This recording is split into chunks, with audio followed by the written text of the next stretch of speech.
greatest trick the devil ever pulled was convincing the world he didn't exist.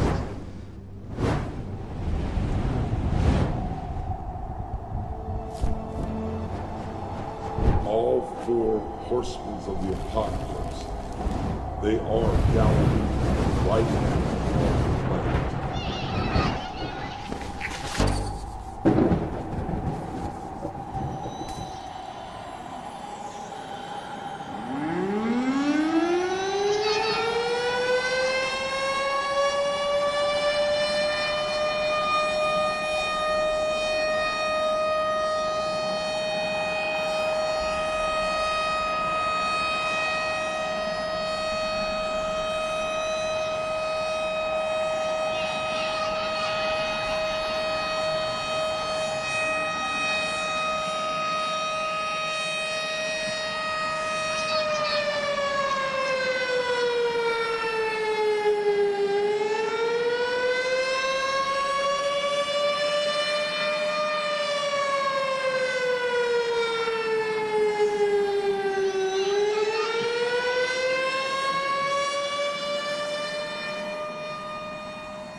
Getting images of these spheres from all over the world. You are seeing a live feed from our affiliate down here in Mexico City. This image has not been adjusted or enhanced in any way. What you're seeing is real. It's unbelievable. The last time God lost faith in man, he sent a flood. This time, he sent angels. We're talking about deploying armed forces in a major city. I need to know exactly what the hell we're up against. Are you saying this is the apocalypse? I'm saying this is an extermination. At 1446 Pacific Standard Time, 12 different locations across the globe were reached in what appears to have been a coordinated attack by an unknown enemy. At this point, there are many more questions than answers. One thing is clear. The world is at war. Scientists are scrambling to try and understand it. Evacuations are now underway. It appears that there's some shadowy figures. Everything they wrote in science books is about to change. What the hell is that thing? The greatest trick the devil ever pulled was convincing the world he didn't exist. We lost communications with Tokyo, Rio, and New York. I am declaring martial law. As of this moment, we are at war.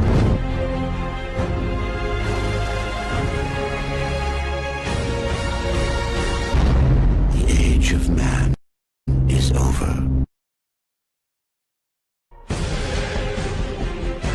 Nobody wants to fight a war unless they know there's at least a chance of winning. Such arrogance. You think this planet is your birthright, but it was first ours, and now it shall be once more. There's nothing magical about it. It made of flesh and blood. Hey guys, we will not go quietly into the night. We are not dying here. And I will strike down upon thee with great vengeance and furious anger. This is war against an enemy unlike any mankind has ever seen. If you don't do everything in your power, if you don't use every asset available to end this war right now, then you are failing every man, woman, and child on this planet. And the earth shall tremble. I will show you what no one has ever seen.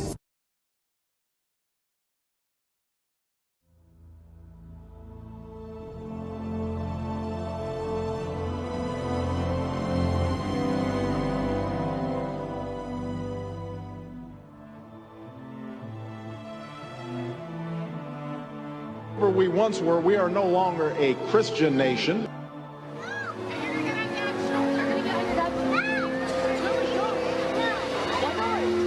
To honor Independence Day, we welcome you to our 4th of July celebration as we commemorate the birthday of this great nation. With joy, we celebrate the United States of America, a vast mosaic of individuality and inspiration, a vibrant, powerful cultures and colors.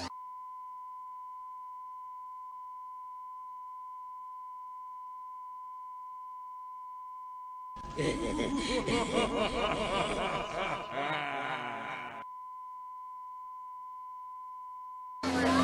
country whose pioneering spirit continues to live on in the hearts and minds of people who cherish freedom in this land and around.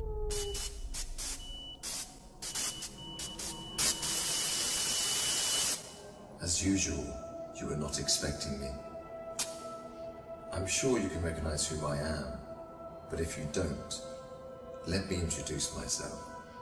It is I who worship God for thousands of years. I was the greatest of all slaves.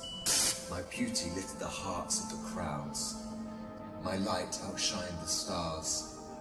And I was determined to ascend above the clouds to the high sacredness of God. And it happened. My wish was granted. The globe. It was a dream come true. I was rewarded by my Creator to be amongst the finest angels, the most loved. I was adoring all my eminence until your father, Adam.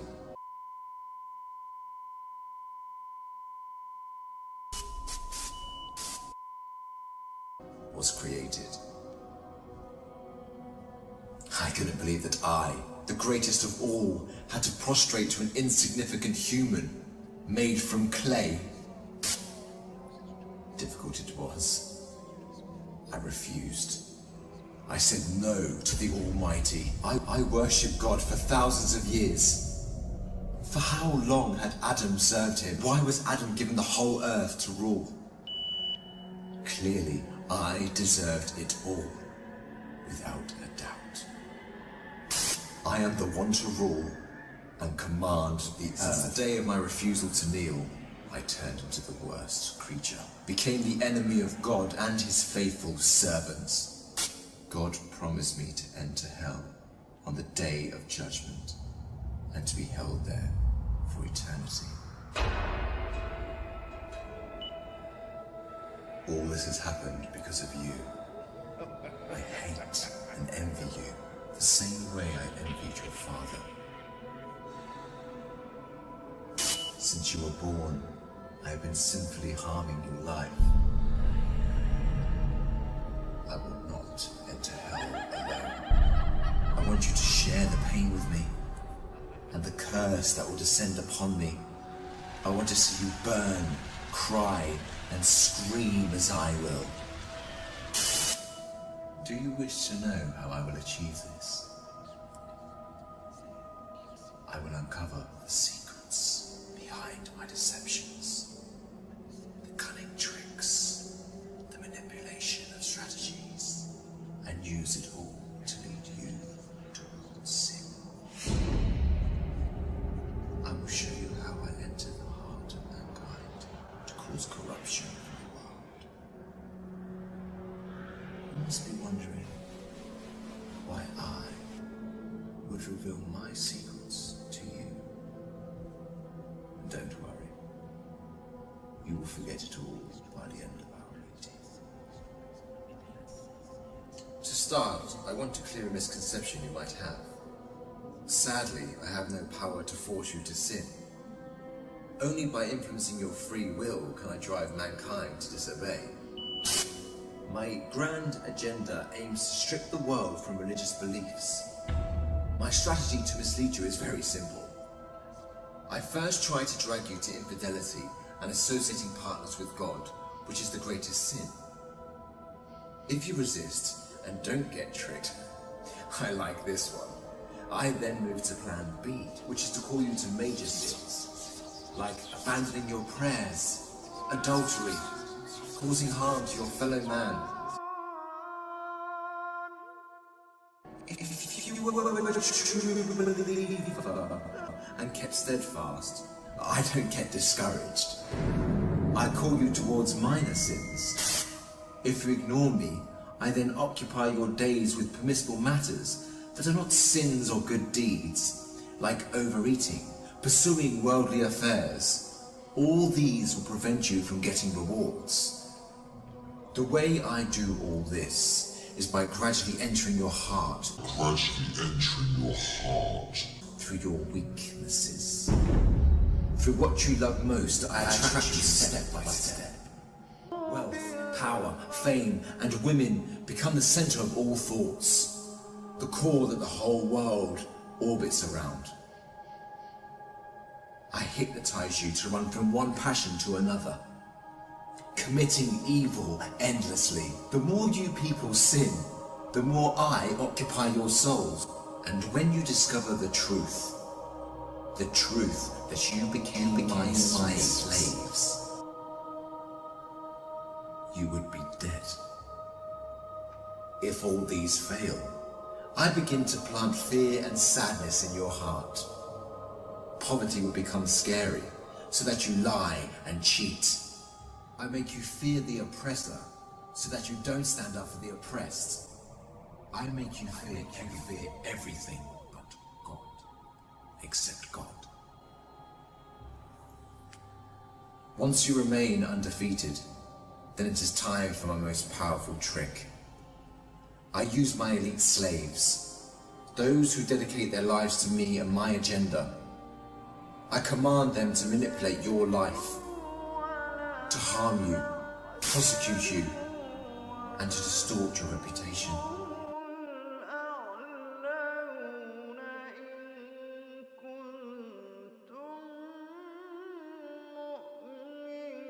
They can approach you from every side. With this scheme, I can diminish your willpower and strength to resist. I can disable you from moving forward towards God. In this way to God, don't think you can overthrow me. I will show you what no one has ever seen from me. I will whisper and invite, day and night. I will enter your soul through what you love most to make your evil self meaner, greedier, needier. I will feed your mind with evil and daunting thoughts to diminish your determination.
There are over 7 billion people on our planet. That's 7 billion of us, all looking at the world in our own way. And no one sees it like you. Carol! We gotta go! We gotta get out of here! We gotta go right now! Listen to me, Steve. No, you don't understand! We've gotta go! Go Where? No, we gotta go! What the hell are you talking about? Go where? That's right. Go where? What happened in your room is not an isolated incident. It is something that is happening everywhere to everyone. So, where are you gonna go? Where are you gonna run? Where are you gonna hide? Nowhere. Because there's no one like you left. That's 7 billion of us, all looking at the world in our own way. And no one sees it like you. Because there's no one like you left. That's right. Oh, God. That's right. That's good. You're listening now. That's very good. Okay, now, I know you're frightened, Steve. I know you're scared. That's okay. I understand that. You're confused. But let me tell you something, Steve. Let me tell you something. All that anger, all that fear, all that confusion, it's gonna melt away. It's gonna go away, Steve. It's gonna go away. You go to sleep. You wake up. It's very simple. In the morning, you wake up. You feel wonderful. We will be together. We're connected. We're close. We're together. Let's go to bed. Get away from me! Get away from my kid!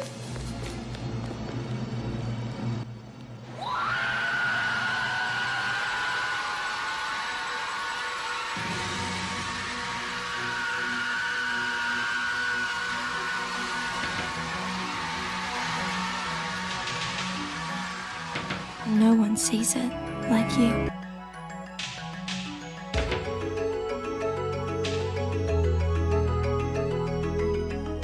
You're here because you know something. What you know you can't explain, but you feel it. You felt it your entire life.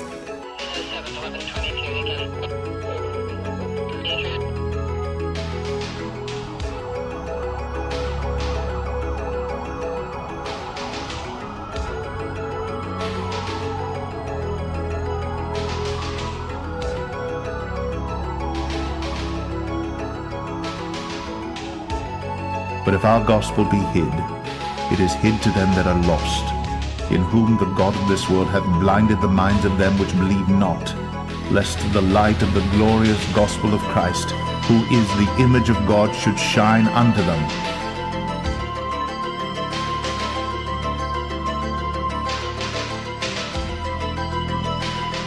There's something wrong with the world. You don't know what it is, but it's there, like a splinter in your mind, driving you mad. Do you know what I'm talking about? The Matrix. Do you want to know what it is? The Matrix is everywhere. It is all around us. Even now, in this very room. You can see it when you look out your window or when you turn on your television. You can feel it when you go to work, when you go to church, when you pay your taxes. It is the world that has been pulled over your eyes to blind you from the truth. The God of this world hath blinded the minds of them which believe not, lest the light of the glorious gospel of Christ, who is the image of God, should shine unto them. You are a slave. Like everyone else, you were born into bondage, born into a prison that you cannot smell or taste or touch. A prison for your mind. Unfortunately, no one can be told what the Matrix is. You have to see it for yourself. This is your last chance. After this, there is no turning back. You take the blue pill, the story ends. You wake up in your bed and believe whatever you want to believe. You take the red pill, you stay in Wonderland, and I show you how deep the rabbit hole goes.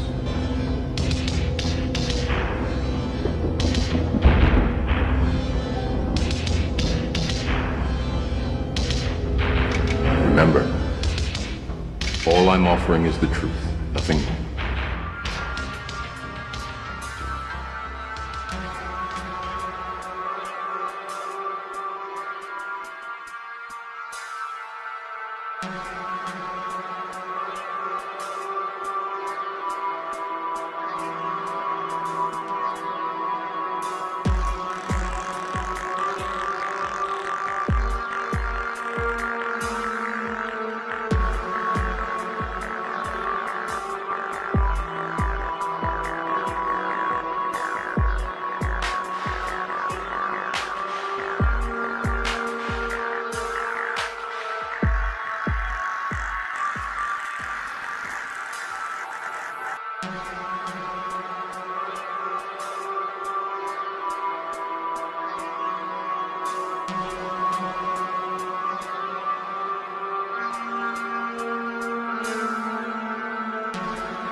But if our gospel be hid, it is hid to them that are lost, in whom the God of this world hath blinded the minds of them which believe not, lest the light of the glorious gospel of Christ, who is the image of God, should shine unto them.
For your mind.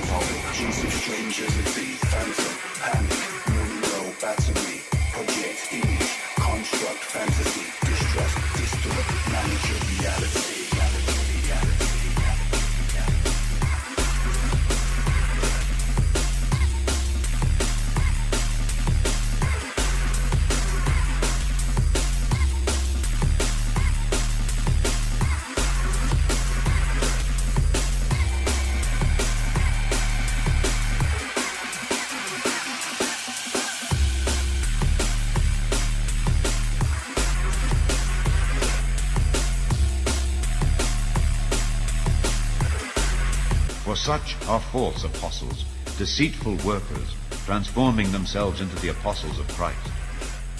And no marvel, for Satan himself is transformed into an angel of light. Therefore it is no great thing if his ministers also be transformed as the ministers of righteousness, whose end shall be according to their works.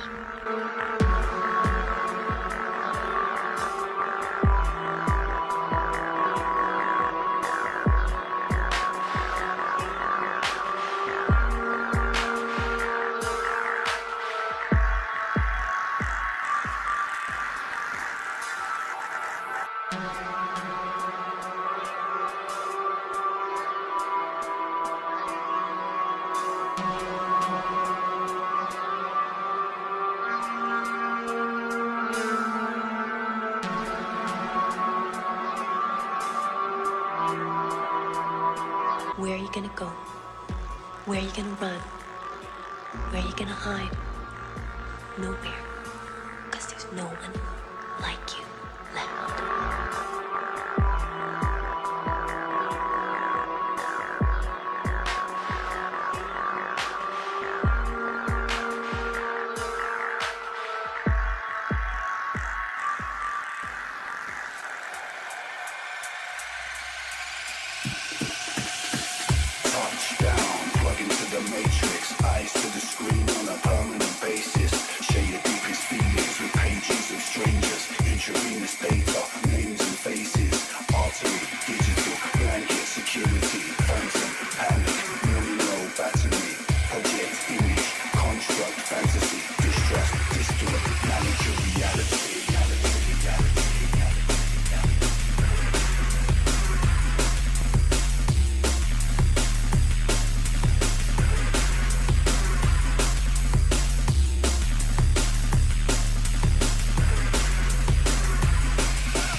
You are a slave. Like everyone else, you were born into bondage. born into a prison that you cannot smell or taste or touch. A prison for your mind.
But if our gospel be hid, it is hid to them that are lost, in whom the God of this world hath blinded the minds of them which believe not, lest the light of the glorious gospel of Christ, who is the image of God, should shine unto them.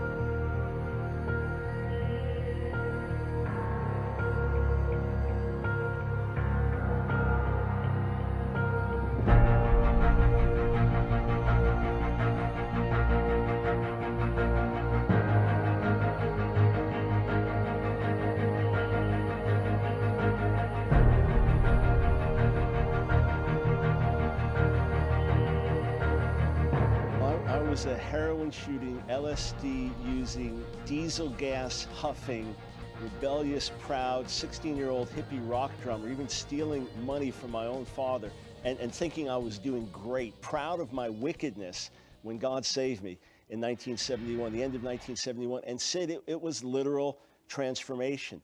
And the thing that really set me free, God had been convicting me of my sin and making me feel miserable, showing me what a wretch I was and opening my eyes to my real condition. And the night I realized how good he was, December 17th of 1971, just singing these little hymns, very different than my old rock music, these little ditty hymns, I got this incredible joy I'd never known before. And I realized this is different than drugs, this is different than sports, this is different than relationships.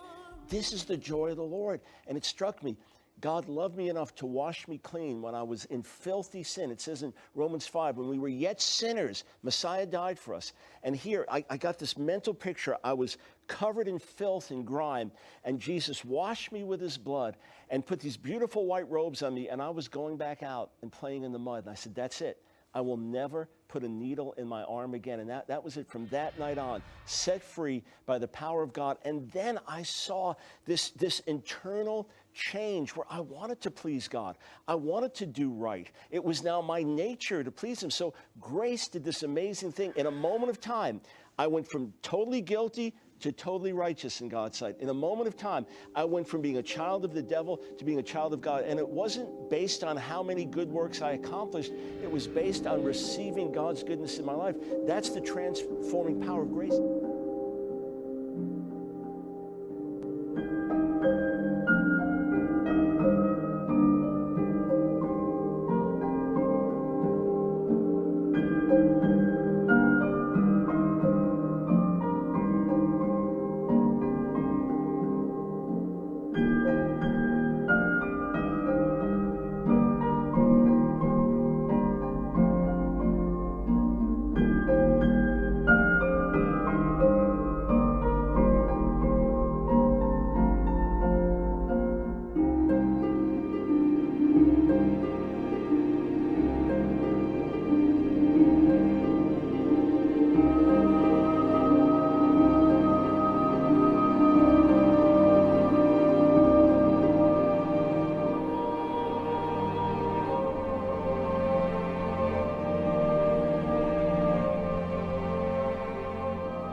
particularly you, your class, has an incredible window of opportunity to lead in shaping a new world order for the 21st century.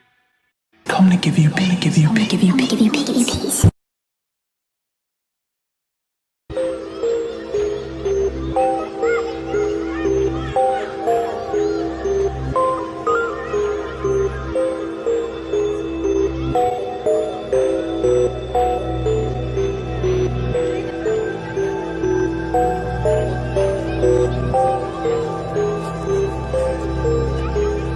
A new world order for the 21st century.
Und billige Versprechungen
malutinus inveniat.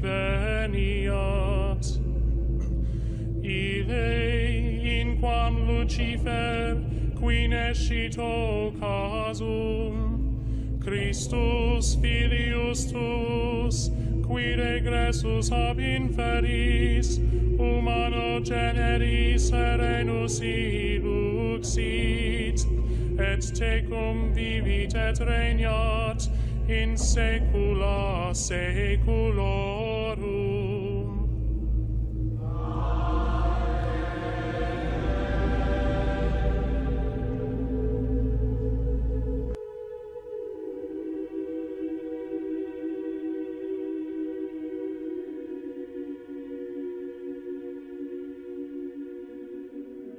How art thou fallen from heaven, O Lucifer, son of the morning?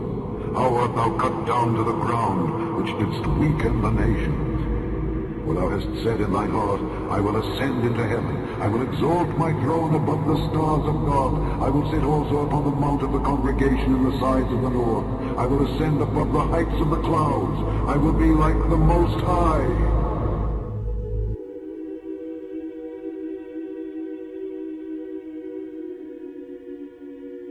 I believe in the Pope because he believes in peace. It was really amazing because now I'm 31 years old and I never thought about becoming Catholic.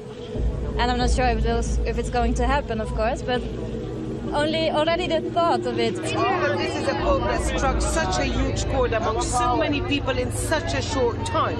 But many do now expect him to get down to business and start reform.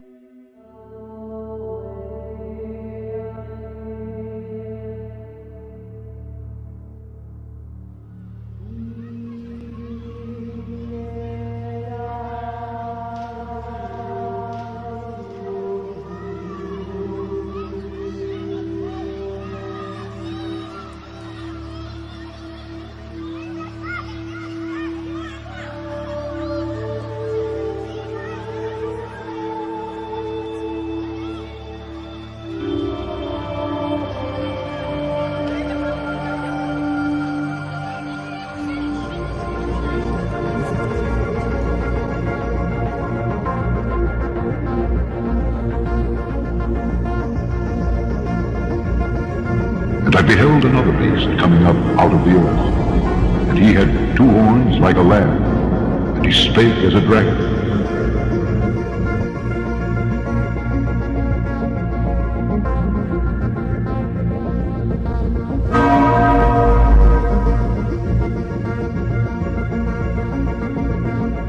Father Jack Ashcroft, do you not agree that this is the Pope?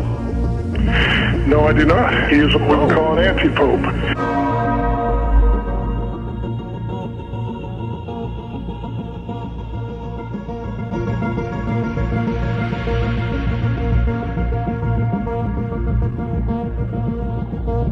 Attached to this telescope is an infrared camera named Lucifer.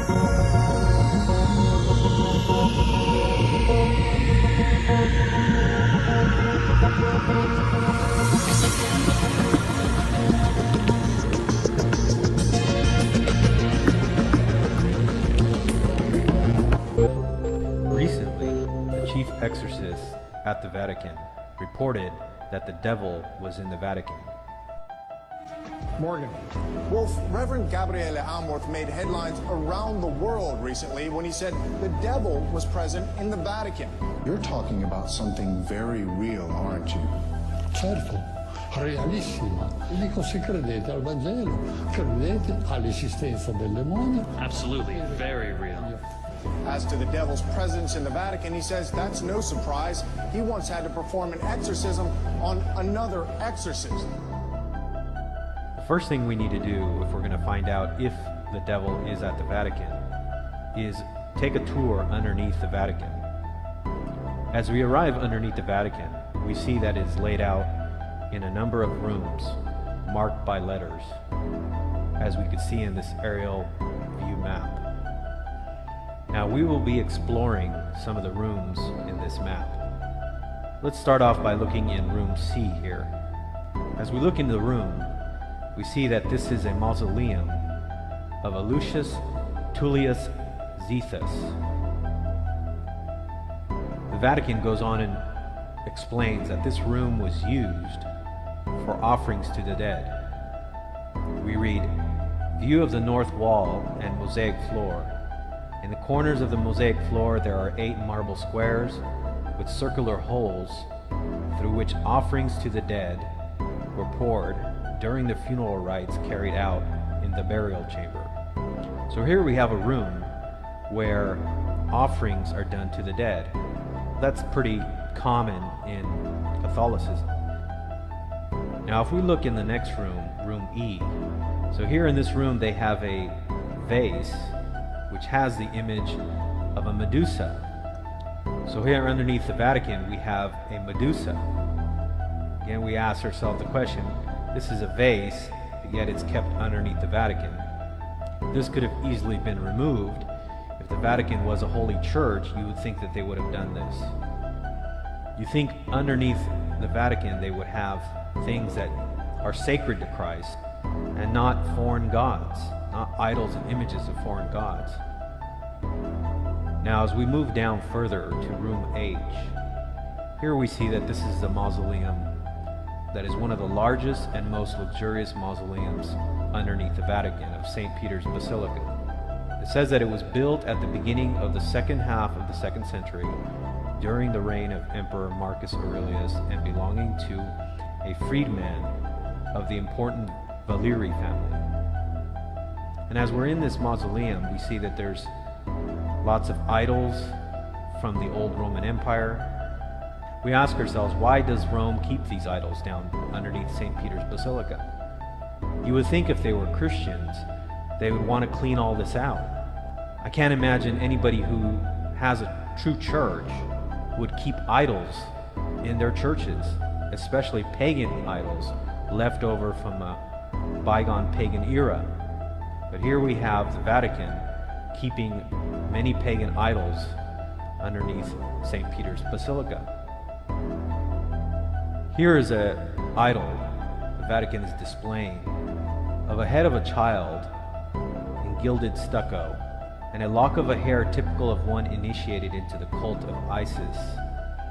And this particular idol is an idol of a boy who was initiated into the cult of Isis. If we look in this room, we see that some of the stucco decorating the walls. Here we have a personification of Oceanus. We remember the New Testament book of Revelation says that a beast comes out of the ocean. And so we say, why is the Vatican having these foreign gods underneath its basilica? Why is it protecting them? If it was a true church, it couldn't be doing it for the sake of art, especially with all the evil things that are happening in the Vatican. And as the priest earlier said, that evil does exist, the devil is real, as he admitted. But the hypocrisy of all of this is that they have all these evil images and idols underneath the Vatican of St. Peter's Basilica. We also see 2 figures of genuses with bat wings also portrayed on the walls. Again, this is supposed to be a holy church and a holy place. Now this is supposedly all there for many, many years. As we move into the next room, room I, the details of the mosaic floor with Mercury and Pluto's chariot, they go on and explain that this theme is an explicit reference to the overcoming of death and the return of the afterlife.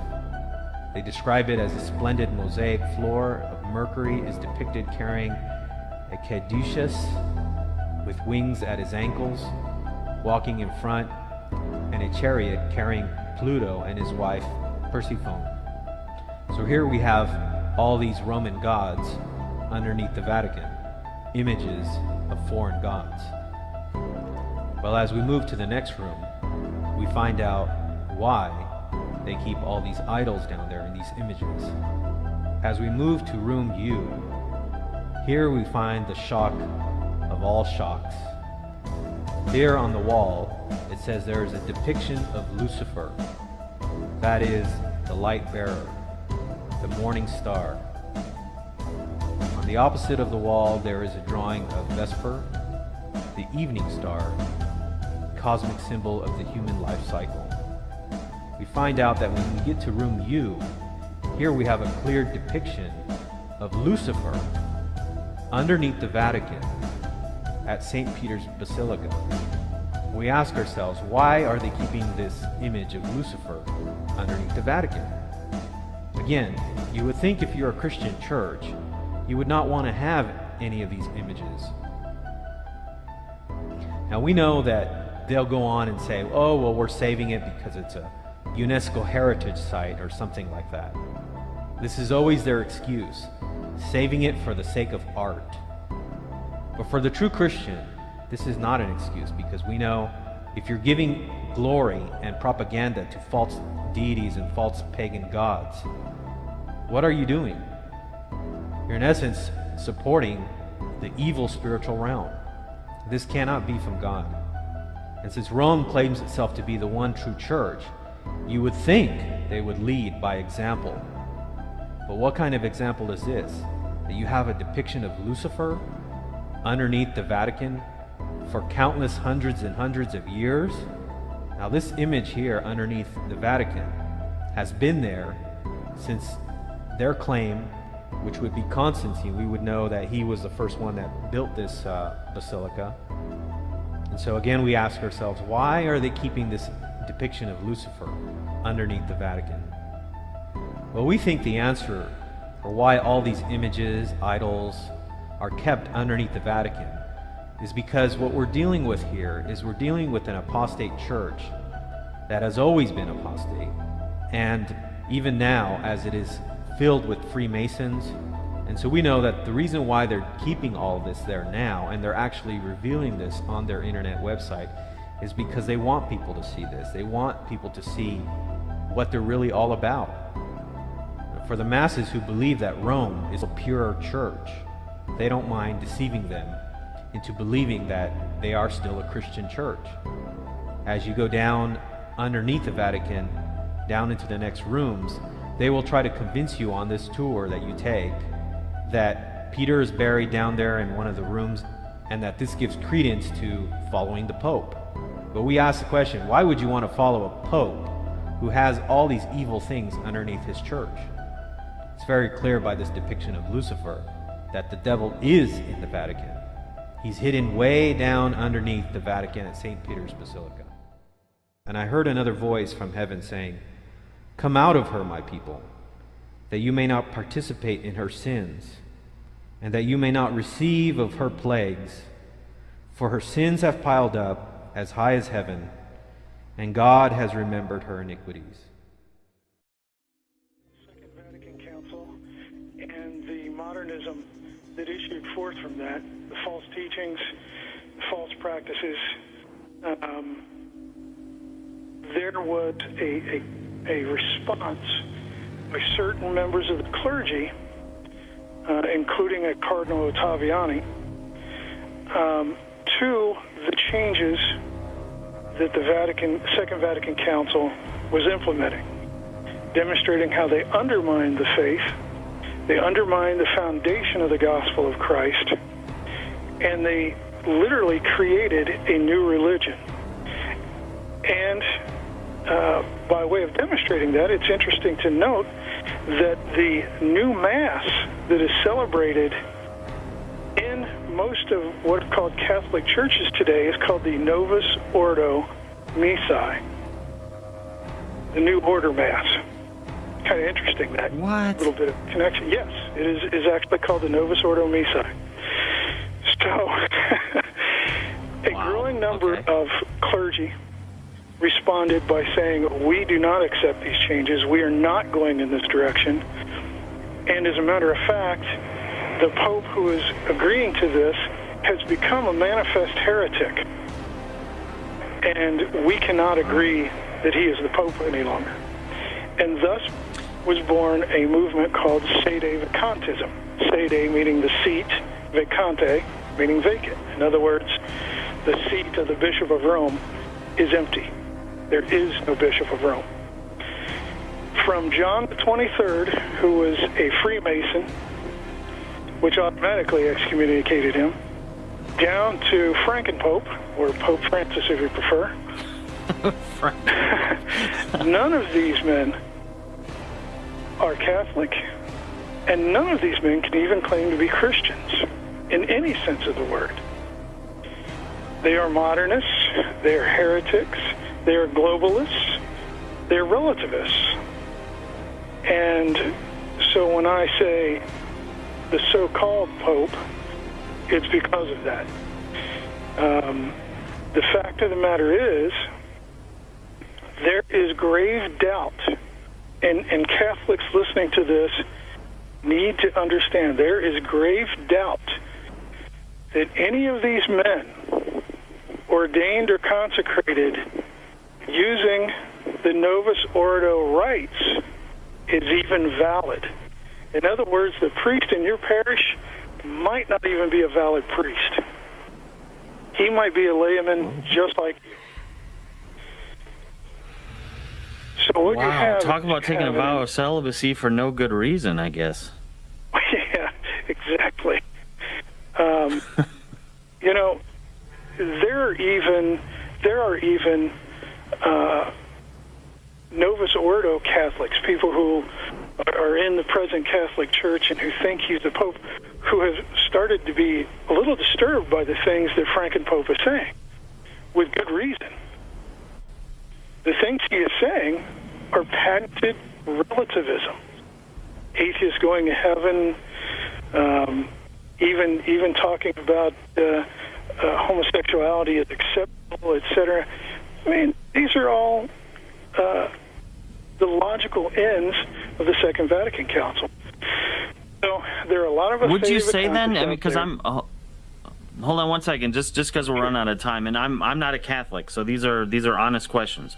Would you say then, because of the direction that it's going, and because of the occupancy of that position by somebody who is evidently not qualified to hold that position, that it's of a satanic influence? Because I would think if I was Satan, man, that would be a great coup d'etat right there, to put somebody who's not qualified in that position. Even Paul VI, who was a heretic himself, at the conclusion of the Second Vatican Council, and I encourage your listeners to go look this up and you'll find out it's true, he proclaimed the smoke of Satan has entered the church.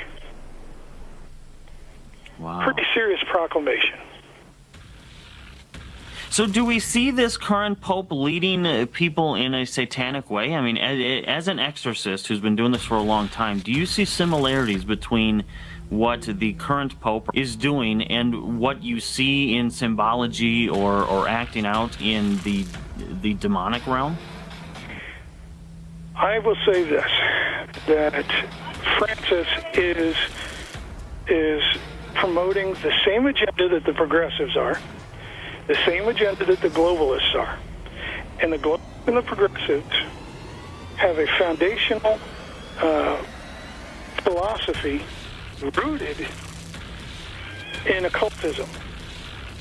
Therefore, I would say anyone who remains in the Novus Ordo Church, who continues to follow the hierarchy of the Novus Ordo, their souls are in danger because they are following the program of Satan at this point. Absolutely. So you referenced that some of the at the local parish, so some of our listeners, their local priest might not be a priest. Is the Pope qualified to be a priest? I don't know his history. So does he qualify, or is he not really? He was ordained in the Novus Ordo rites. So the chances are he is not even a valid priest, which means he cannot be a bishop, which means he cannot be the Pope. Beyond that, even if he were validly ordained, let's give him the benefit of the doubt. Even if he were validly ordained,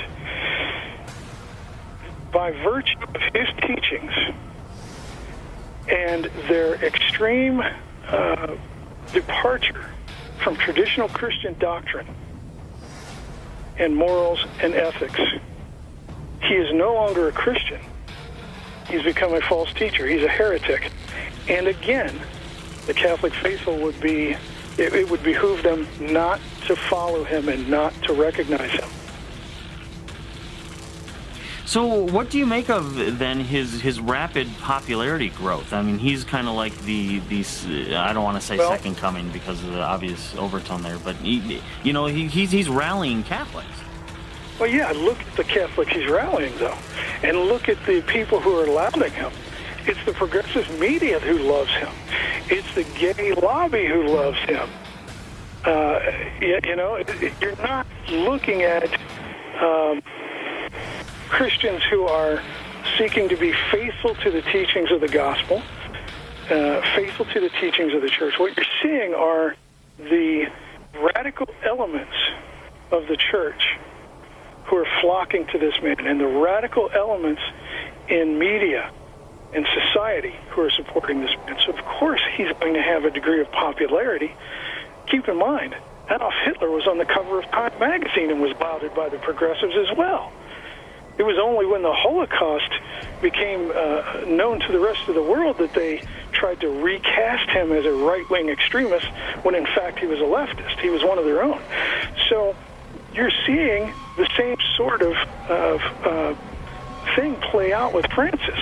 These people are lauding him because he's promoting their agenda, which is the globalist progressive agenda. He's a very real player on the world scene.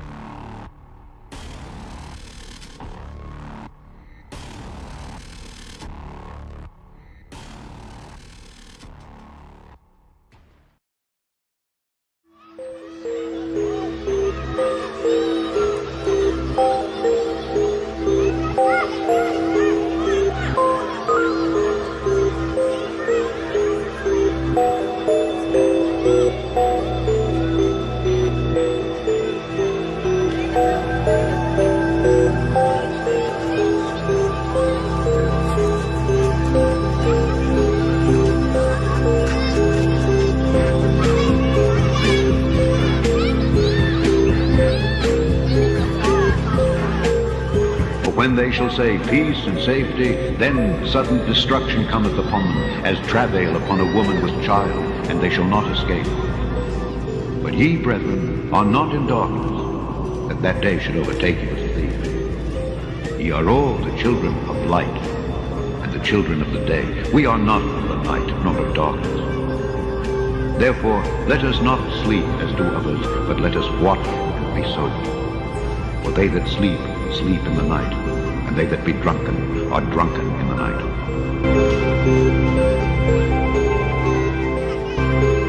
This is the world you are graduating into. A new world order for the 21st century.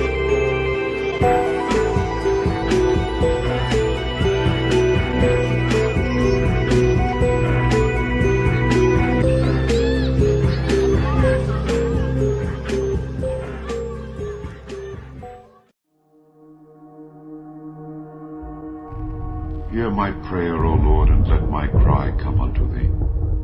Hide not thy face from me in the day when I am in trouble. Incline thine ear unto me. In the day when I call, answer me speedily. For my days are consumed like smoke, and my bones are burned as an hearth. My heart is smitten and withered like grass, so that I forget to eat my bread. By reason of the voice of my groaning, my bones cleave to my skin. I am like a pelican of the wilderness. I am like an owl of the desert. I watch, and am as a sparrow alone upon the housetop. Mine enemies reproach me all the day, and they that are mad against me are sworn against me. For I have eaten ashes like bread, and mingled my drink with weeping because of thine indignation and thy wrath. For thou hast lifted me up, and cast me down. My days are like a shadow that declineth, and I am withered like grass. Hear my prayer, O Lord, let my cry come unto thee.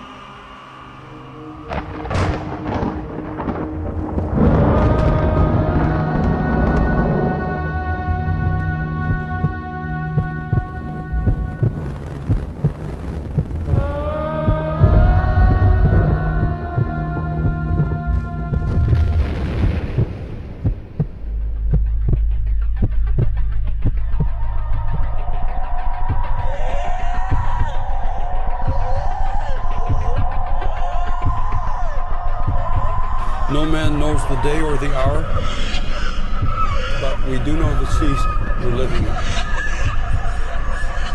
It is obvious that Christ is coming soon for his church.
Fear not for the bursting sounds that echo across your red horizons.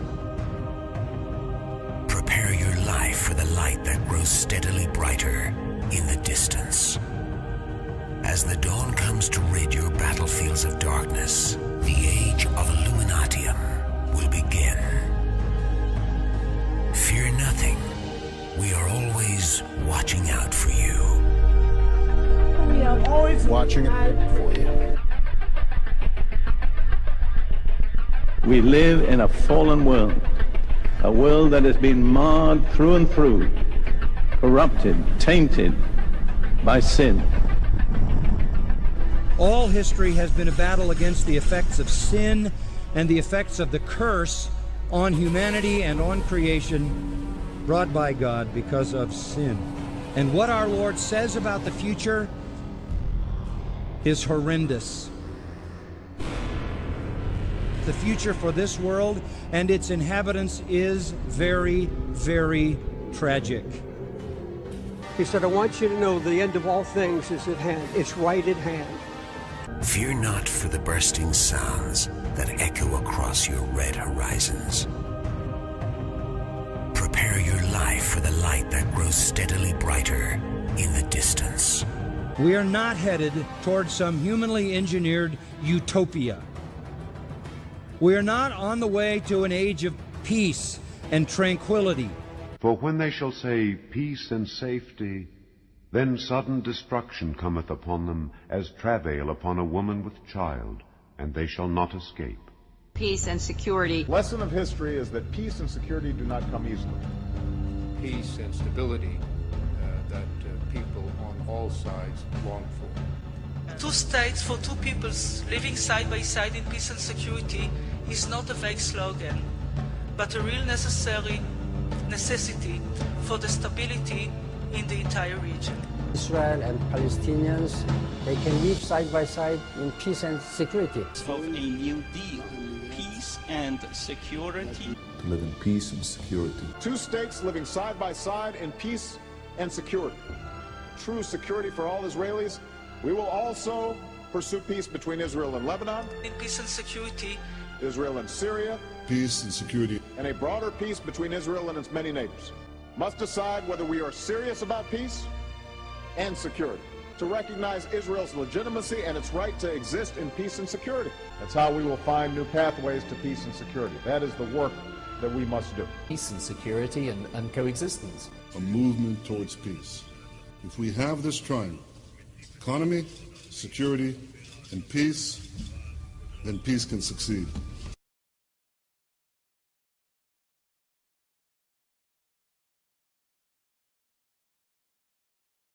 A new world order for the 21st century. Think of the possibilities. For the first time in history, the Western Hemisphere is in a position where it has the possibility of being middle class, democratic, and secure from Canada to Chile. The Pacific Basin, peaceful, and prosperous. The age of Illuminatium will begin. Fear nothing. We are always watching out for you. Both calamity on the earth and religious deception will reach epic proportions. There will be famines, there will be pestilences, there will be wars, there will be rumors of wars, there will be even signs in the heavens. All of these things will begin to increase.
Open your eyes.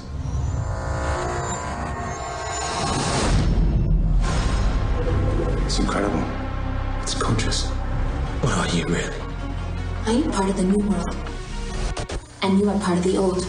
I am part of the new world. And you are part of the old.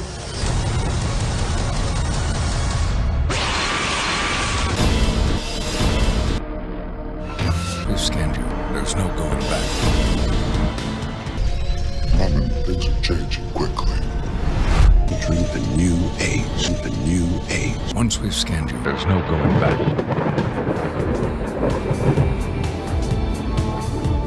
The answer spoken by young and old, rich and poor, rich and poor, rich and poor. And he caused all, both small and great, rich and poor, free and bond, to receive a mark in their right hand or in their foreheads.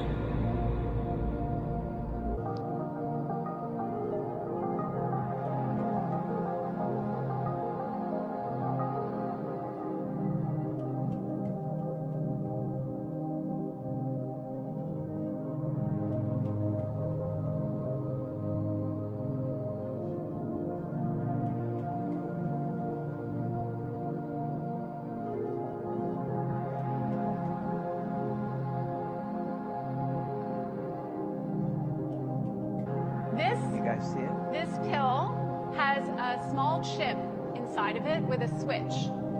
It also has what amounts to an inside-out potato battery. When you swallow it, the acids in your stomach serve as the electrolyte, and they power it up, and the switch goes on and off.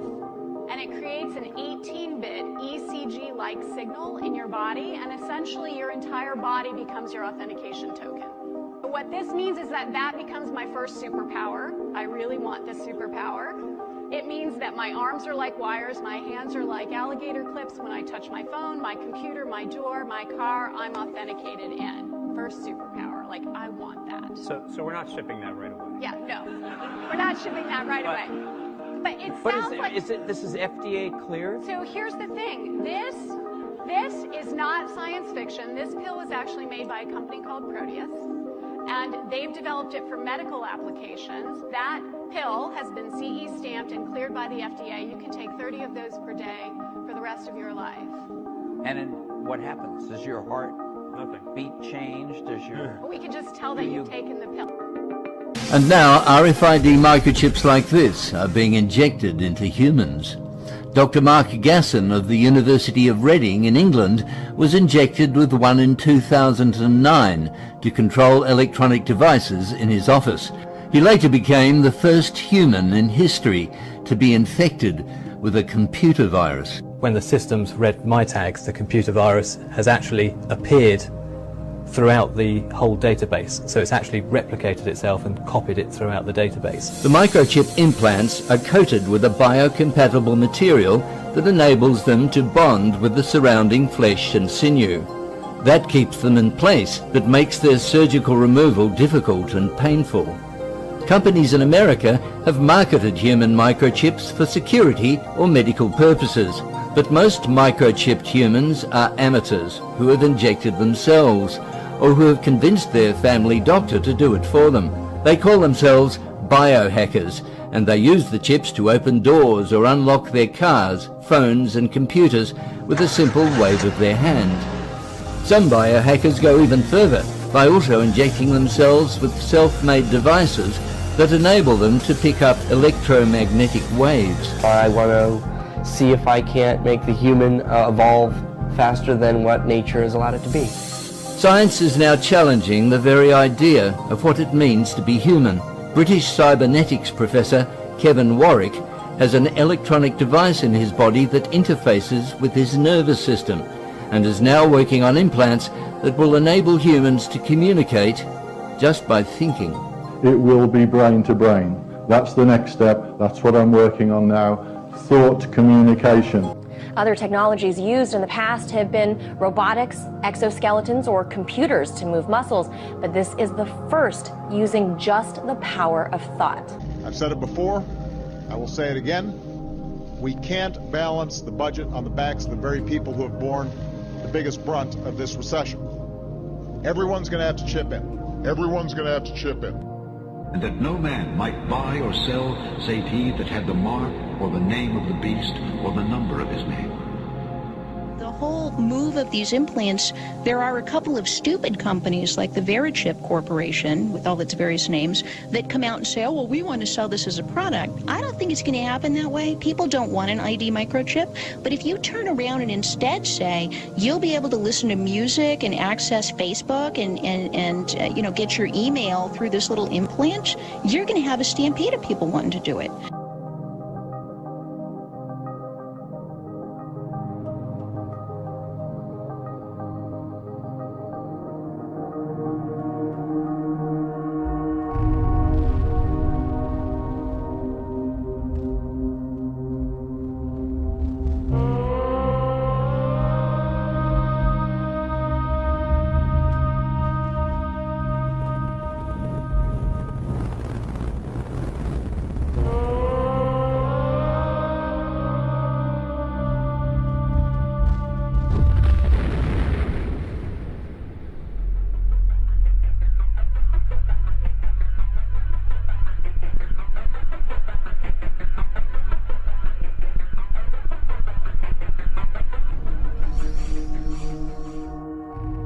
Hear my prayer, O Lord, and let my cry come unto thee.